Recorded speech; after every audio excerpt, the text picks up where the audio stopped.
Hello friends, gold రేట్లు పడినట్టే పడి మళ్ళీ పెరగడం స్టార్ట్ అయ్యాయి. పెరగడానికి మెయిన్గా రీజన్స్ ఏంటి? ఇప్పుడు గోల్డ్లో ఇన్వెస్ట్ చేయొచ్చు అని చాలా డౌట్స్ చాలా మందికి ఉన్నాయి. ఫస్ట్ గోల్డ్ ఎందుకు పెరుగుతుందో తెలుసుకుందాం. The major reason is America. అసలు అమెరికా మేజర్ రీజన్ ఏంటి అనుకుంటున్నారా? ఫస్ట్ రీజన్, అక్కడ అమెరికన్ గవర్నమెంట్ చేసే అప్పులు పెరగడం వల్ల అక్కడ ప్రజలకి అమెరికా డాలర్ మీద ఉన్న నమ్మకం అనేది కోల్పోయిందనమాట. అందుకని అక్కడ సేఫ్ అసెట్ ఏంటంటే గోల్డ్. అందుకే మనీ అనేది గోల్డ్లోకి షిఫ్ట్ అవ్వడం స్టార్ట్ అయింది. ఎందుకంటే జస్ట్ 2025 మిడిల్ టైంకి అమెరికా అప్పు $340 కోట్ల, అంటే అంత అప్పు చేసిందనమాట. Second reason Donald Trump. మీరు రీసెంట్గా వినే ఉంటారు టారిఫ్స్.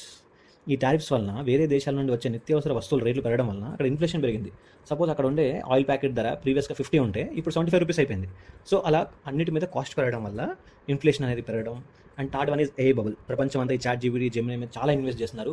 ఈ బబుల్ ఎప్పుడైతే బర్స్ట్ అయిద్దో అని తెలియట్లేదు. అందుకనే అందరూ గోల్డ్లో ఇన్వెస్ట్ చేయడం స్టార్ట్ చేశారు. And fourth reason, one of the major reason ఇది యూఎస్ ఫెడ్ రేట్ కట్స్.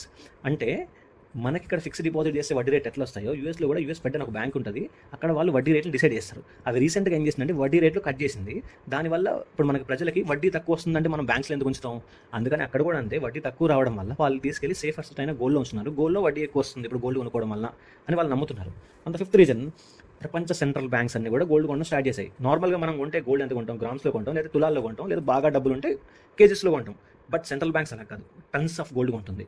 అంటే ఇక్కడ ఒక ఇంట్రెస్టింగ్ సినారియో ఏంటంటే, ఎవరికి తెలియకుండా చైనా అనేది చాలా టన్స్ ఆఫ్ గోల్డ్ రిజర్వ్ పెట్టుకుంది. రీసెంట్గా చాలా ఎక్కువ కొంటుంది సెంట్రల్ బ్యాంక్. ఎందుకంటే ఈ డాలర్ మీద ఉన్న ప్రెషర్ వల్ల డాలర్ ఎప్పుడైనా కొలాప్స్ అవ్వచ్చు. ఎందుకంటే ప్రపంచ దేశాలన్నీ కూడా ఇప్పుడు మనకి ట్రేడ్ చేసేది డాలర్తోనే. ఒకవేళ డాలర్ పడిపోతే దేంతో ట్రేడ్ చేస్తారు? చేసేది గోల్డ్ ఒకటే. సో అందుకనే గోల్డ్ అనేది సేఫ్ అసెట్ కాబట్టి సెంట్రల్ బ్యాంక్స్ అన్ని కూడా గోల్డ్ కొనడం స్టార్ట్ చేశాయి. అండ్ ద సిక్స్త్ రీజన్, యుద్ధాలు జరగడం వల్ల అక్కడ ఉండే కరెన్సీ వాల్యూస్ పడిపోతున్నాయి అనమాట. లైక్ రష్యా యుక్రెయిన్ యుద్ధం అండ్ ఇజ్రాయెల్ అండ్ ఇరాన్ యుద్ధాలు జరగడం వల్ల అక్కడ కరెన్సీ పడిపోవడం వల్ల అందరూ గోల్డ్లో ఇన్వెస్ట్ చేయడం స్టార్ట్ చేశారు. ఇవి 6 మెయిన్ రీజన్స్. అందుకే గోల్డ్ అనేది చాలా పెరుగుతుంది. అండ్ ఇప్పుడు గోల్డ్ కొనొచ్చు అంటే ఖచ్చితంగా ఉన్న అమౌంట్లో ఒక 30% పెట్టి గోల్డ్ కొనడం అనేది చాలా మంచి విషయం. ఎందుకంటే ఫ్యూచర్లో గోల్డ్ పడినా కానీ మన దగ్గర 70% ఆఫ్ మనీ ఉంటుంది, దాంతో మళ్ళీ కొనొచ్చు. ఇండియాలో కూడా రూపీ వీక్ అవ్వడం వల్ల ఇండియన్ స్టాక్ మార్కెట్లో ఉన్న small caps and mid caps చాలా కరెక్ట్ అవుతున్నాయి. మీరు వినే ఉంటారు, రూపీ వీక్ అవ్వడం అంటే ఒక అమెరికన్ $1 ఈక్వల్ టు 80 రూపీస్ ఉండేది. అలాంటిది ఇప్పుడు అమెరికన్ $1 ఈక్వల్ టు 90 రూపీస్ పడిపోయింది.